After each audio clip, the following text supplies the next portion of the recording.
Olá, estudantes do sexto ano! Sejam bem-vindos para mais essa aula de História.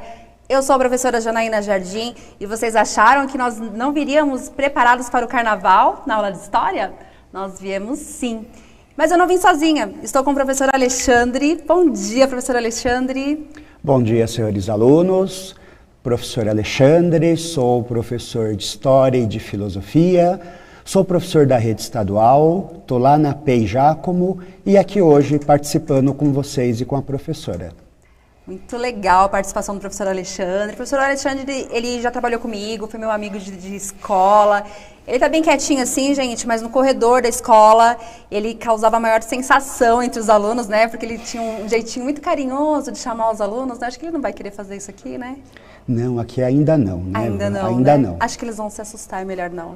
Mas era um jeitinho muito carinhoso, que ele chegava no corredor, dava um gritão, assim, e os alunos adoravam. O professor Alexandre, inclusive, ele é muito querido pelos alunos, pelos professores, e é um imenso prazer tê-lo aqui conosco.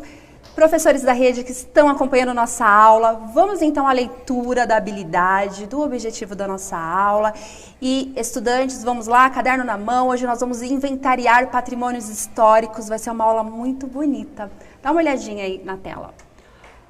A nossa aula é sobre patrimônio histórico material. E a nossa habilidade? Inventariar os patrimônios materiais e imateriais da humanidade e analisar mudanças e permanências desses patrimônios ao longo do tempo.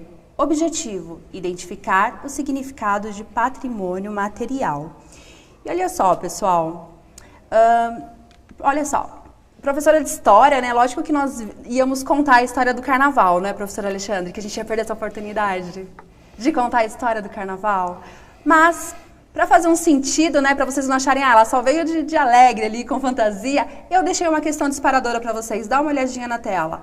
Qual a relação do Carnaval com a aula de hoje? E pensem no título da aula. Nós estamos falando aí de patrimônio histórico material e na leitura da habilidade já tem a resposta para essa questão. Como vocês acabaram de entrar, nós estamos nos organizando, então eu vou deixar aí uns 2 minutos para que vocês respondam a relação da aula de hoje com o tema Carnaval. 2 minutinhos e voltamos.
Voltamos, muito legal a participação aqui dos professores no chat.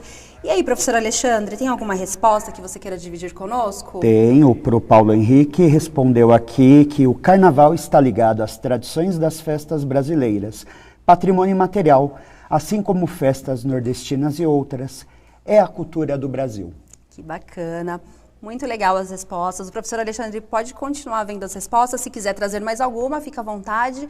E olha só, pessoal, o IPHAN, que é o Instituto do Patrimônio Histórico Nacional, ele caracterizou o Carnaval também como uma manifestação imaterial, um patrimônio imaterial do povo brasileiro. Então, como um patrimônio imaterial, o Carnaval ele é protegido por algumas leis, algumas regras. Olha só. Esse patrimônio material e imaterial que é o Carnaval, ele demonstra muito das práticas e dos saberes que foram construídos aí ao longo de alguns séculos. O que é um patrimônio imaterial? É um patrimônio, por exemplo, que nós não temos uma materialidade. Uma dança, um festejo, uma música, uma lenda, o Carnaval, a manifestação carnavalesca. Isso é uma fonte imaterial, é um patrimônio. O Carnaval ele tem muito a contar sobre a história da construção da identidade do Brasil.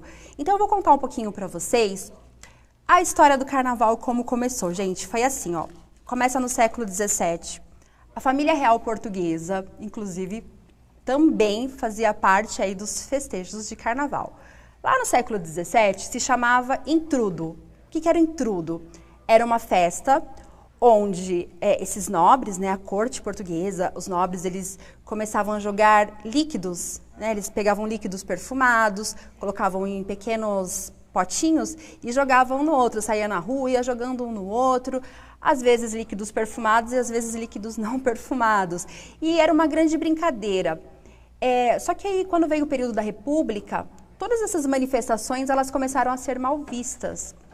Essa manifestação, essa festa do intrudo, né, até a família real participava e era uma grande comemoração, era um momento mesmo de muita descontração, ela começou a ficar separada. De um lado nós temos aí a elite, que ficou organizada pelos bailes de máscaras. Então, a elite ela continuou com o intrudo, só que mudou um pouco as características, né? Foi mais para o baile de máscaras e nós temos aí a manifestação carnavalesca nas ruas.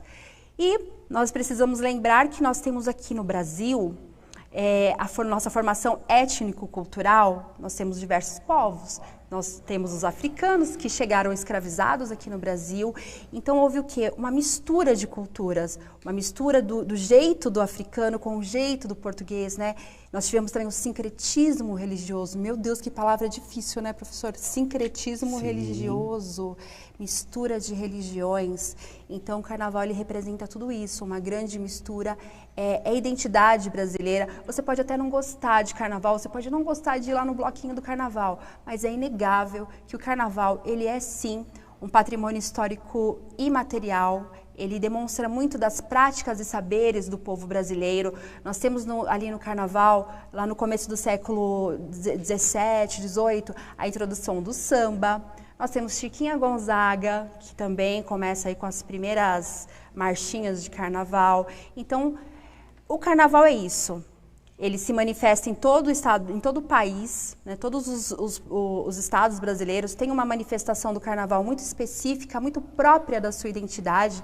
Temos o maracatu, frevo, Rio de Janeiro com o Carnaval, São Paulo. Cada estado tem o seu jeito de representar o Carnaval. E aqui em São Paulo nós não teremos o Carnaval, mas nós temos aula e por que não falar desta manifestação histórica tão bonita que fala tanto da nossa identidade. E aí deixa eu ler um pouquinho mais do chat. Olha, o professor Avelino respondeu que o Carnaval é um bem material histórico do Brasil, tradição do povo. Quando nós falamos de patrimônio material e imaterial, o que acontece? Olha só, pessoal. Um patrimônio imaterial, ele é algo que não é tangível, a gente não consegue tocar em algo imaterial. Só que no caso do Carnaval, ele deixa alguns aspectos materiais, por exemplo, tudo que é utilizado para uma festa de Carnaval. Então nós temos os instrumentos, as fantasias, e isso vai criando uma materialidade, certo? Então assim, o Carnaval, a festa de Carnaval, ela é imaterial. Porque as danças, as músicas, elas são algo que nós não tocamos, né? Não é tangível. Mas essa manifestação imaterial, ela vai resultar em uma série de materialidades, como, por exemplo, instrumentos musicais, fantasias e tudo mais. Então, espero que vocês tenham gostado da história do carnaval. O professor quer acrescentar alguma coisa? Gosta de carnaval, professor Alexandre? Gosto muito. É bem interessante a professora lembrar, principalmente, a relação com o sincretismo. Nós não podemos esquecer que, dentro da construção histórica do Brasil, o sincretismo é a principal marca, né? É uma adaptação cultural. Lembrando que o carnaval é uma festa cristã. Do latim, a tradução vai significar sair da carne, tirar a carne, que era uma preparação para a quaresma, era uma preparação ali para a mortificação cristã. E quando esses escravos, esses negros, todos esses povos chegam aqui, há uma enculturação, há uma sincretização e uma adaptação cultural. Bem legal lembrar isso. E o carnaval faz parte da nossa história cultural, e principalmente da influência religiosa cultural. Legal. Então eu vou ler mais uma resposta para que a gente possa continuar aqui na nossa aula. A Pro Regiane, ela disse assim: aqui na vila já é cheio de lendas de quaresma, imagina. Tem muitas lendas aí mesmo. Realmente, muitas lendas, muita história para contar acerca do carnaval. A Nathalie, ela respondeu que o carnaval é uma tradição de muitos povos brasileiros. A aluna Natália. O carnaval é um patrimônio, faz parte da nossa cultura. É isso aí, pessoal, faz parte da cultura, do patrimônio, professor Odilon. Ótimas respostas, que legal que vocês já têm esse conhecimento prévio aí sobre o carnaval. Espero que vocês tenham gostado dessa introdução. Vamos falar então um pouquinho agora sobre patrimônio histórico. Agora vamos para o material, certo? Vamos para patrimônio histórico material. Então vamos refletir aqui, pessoal, o que é um patrimônio histórico, né?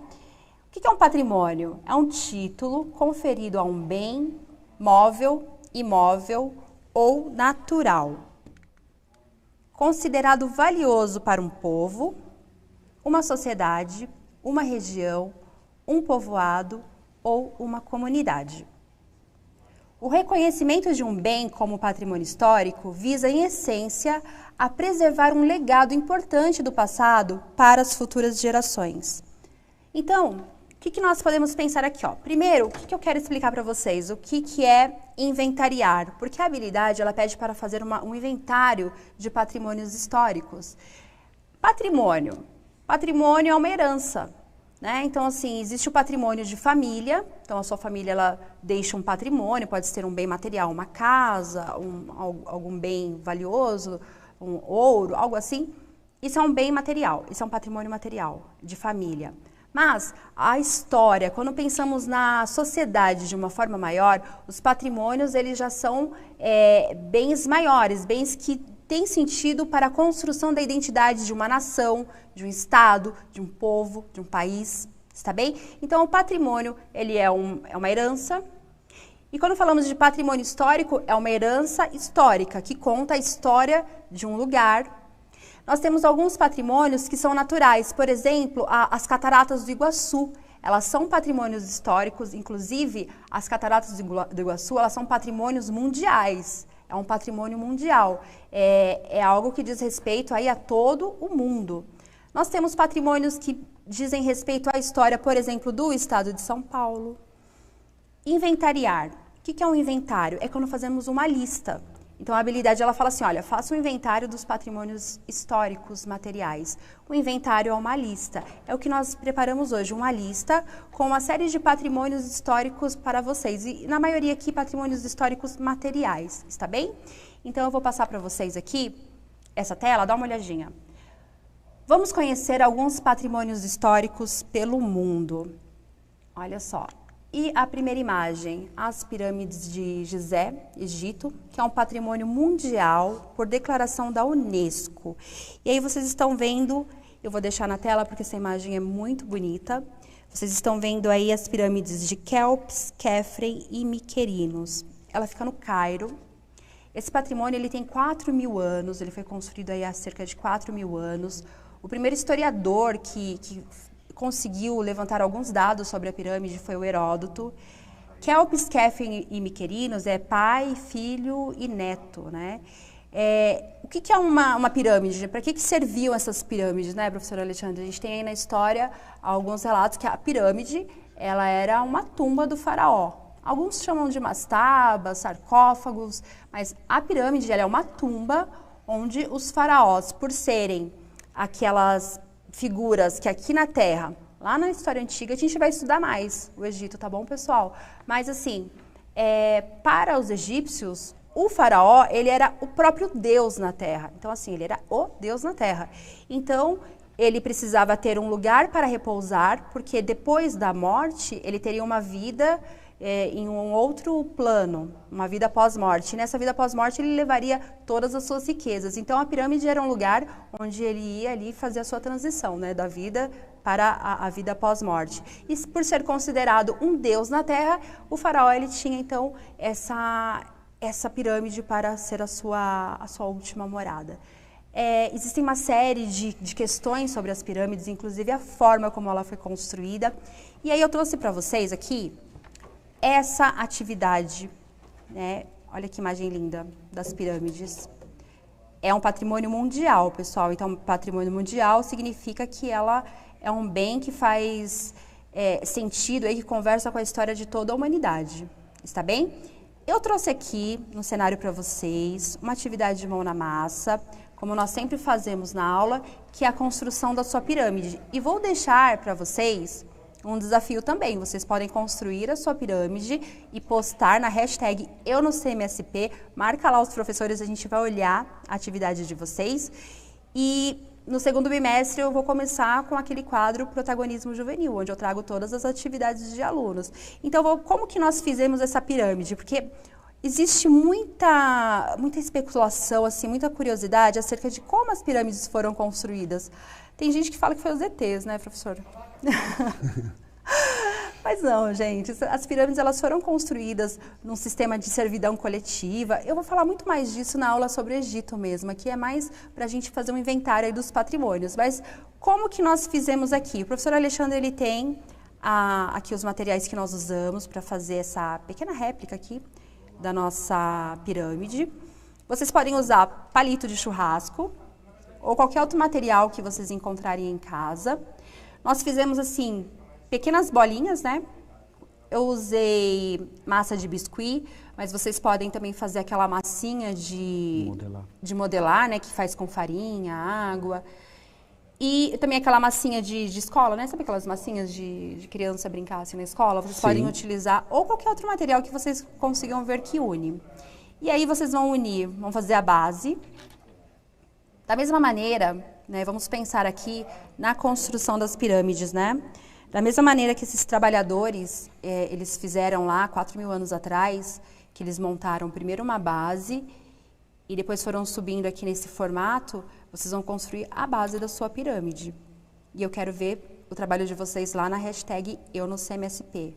Olha só, começamos assim, como o professor Alexandre está fazendo. Montamos a base, isto, e depois ele fechou, e depois nós fizemos essa parte de cima aqui para virar a pirâmide. Essa construção da pirâmide ela é muito interessante porque já demonstra que essa civilização ela tinha muito conhecimento matemático, muito conhecimento sobre engenharia. Olha só. Então, esse é o comecinho, tá bom? Eu vou passar para vocês aqui os materiais. Palito, aí vocês vão adaptando de acordo com o que vocês têm aí em casa. Façam a de vocês, façam a pirâmide, posta lá na hashtag EuNoCMSP que nós vamos adorar ver os trabalhos de vocês. Bom, dito isso, eu vou passar mais um patrimônio para vocês, dá uma olhadinha, esse é incrível, é uma arte rupestre da pré-história que está na caverna de Chauvet, na França, é assim que fala, Chauvet, na França? E é um patrimônio mundial. O que são pinturas rupestres, né? O que são pinturas rupestres? As sociedades antigas, os povos pré-históricos, eles registravam nas cavernas, nas paredes, o seu cotidiano, as suas práticas. E essa caverna que vocês estão vendo aí, em especial, ela tem cerca de 1.000 desenhos rupestres. E esses desenhos, eles remontam a história de 36.000 anos atrás. É muito tempo, né, Pro? Sim, Além de ser muito tempo, a arte rupestre ela é um registro muito importante. Imaginem que há muitos anos atrás, essas pessoas que estavam nas cavernas precisavam deixar o registro delas, precisavam deixar as impressões delas. Eles tinham a necessidade de registrar a topografia, o relevo, tudo que eles estavam vendo. Então, era uma forma para o estudo dos povos antigos. Perfeito. Ótimas considerações, professor Alexandre. Eu estou vendo aqui o chat. O pessoal, pro Adriano, ele gostou bastante da ideia da pirâmide. Acho que é pro Urgêncio também gostou da pirâmide. Então, quero ver as produções dos alunos. Posta lá na hashtag Eu no CMSP. Quem sabe no próximo bimestre o trabalho de vocês não está aqui conosco, a gente não mostra também. E, bom, vocês já viram essa pirâmide, desculpa, vocês já viram a arte rupestre, então vou passar mais um patrimônio aqui para vocês. Vista da Acrópole de Atenas. Ah, esse é lindo, né? Olha lá, pessoal, enquanto vocês visualizam aí essa imagem maravilhosa, eu vou passar algumas informações para vocês sobre a Acrópole de Atenas. Ela foi construída a 150 metros acima do nível do mar. O que significa? É muita sabedoria, né? Muito incrível. O que significa essa Acrópole? Ela é uma cidade alta. Vocês estão vendo que essa cidade ela está muito acima das demais? Por que ela era feita assim? Justamente para evitar que povos inimigos pudessem adentrar essa Acrópole. E ali eles guardavam toda a documentação deles, também todo o armamento. E aí no alto, vocês estão conseguindo visualizar bem no centro da tela uma edificação que está mais, que aparece mais? Vocês estão visualizando? É o Parthenon.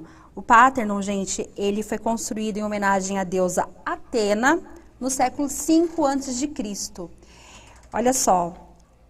Está na cidade de Atenas e foi construído para a deusa Atena. A deusa Atena era uma espécie de padroeira ali, né, da cidade. Vamos falar muito, gente, sobre a Grécia. Eu nem vou me aprofundar muito aqui, porque nós teremos uma aula sobre a Grécia. Vamos falar de mitologia grega, que os alunos amam, né, professor? Sim, eu converso muito com os meus, inclusive esses dias lá na escola Giacomo, eu estava falando com ele sobre cultura grega, sobre o nascimento da filosofia. É com muito carinho que eu vejo a Acrópole aqui, porque o berço da construção filosófica está na Grécia. Exato. Bem legal o que a professora fala, né, e o que a professora traz. Lembrando que a Acrópole também é um local de culto. E olha só, para o homem grego, a deusa que ele cultuava era tão importante que ela tinha que estar no ponto mais alto da cidade. Que lindo. Legal, Pro. E, poxa, falamos aí de vários patrimônios, fizemos uma lista no mundo inteiro, por que não mostrar a nossa querida Ouro Preto? Dá uma olhadinha na tela. Gente, que imagem maravilhosa. Então, Ouro Preto, ela é a primeira cidade brasileira a receber um título da Unesco como patrimônio mundial, né? Um patrimônio histórico mundial. Olha que cidade mais linda. E espero que vocês tenham gostado da nossa aula. Não deixem de avaliar no finalzinho. Eu vou deixar um desafio para vocês, né? Pesquisem aí se vocês, na cidade de vocês, existe algum patrimônio histórico. Posta lá na hashtag Eu no CMSP. Façam a nossa pirâmide, né? Inventem aí materiais, usem materiais alternativos. Postem na internet, nós adoramos ver os trabalhos de vocês. Professores queridos, espero que vocês tenham gostado dessa aula. Muito obrigada, professor Alexandre, pela sua presença. E a nossa aula está acabando, né? Olha aqui. A nossa aula está acabando. Olha só, nosso tempo está acabando. Nosso tempo está acabando. Então é isso, pessoal. Espero que vocês tenham gostado. Avaliem a nossa aula. O que não ficou legal, pode pontuar que nós melhoramos. Um beijão, sexto ano. Até a próxima aula. Tchau, tchau.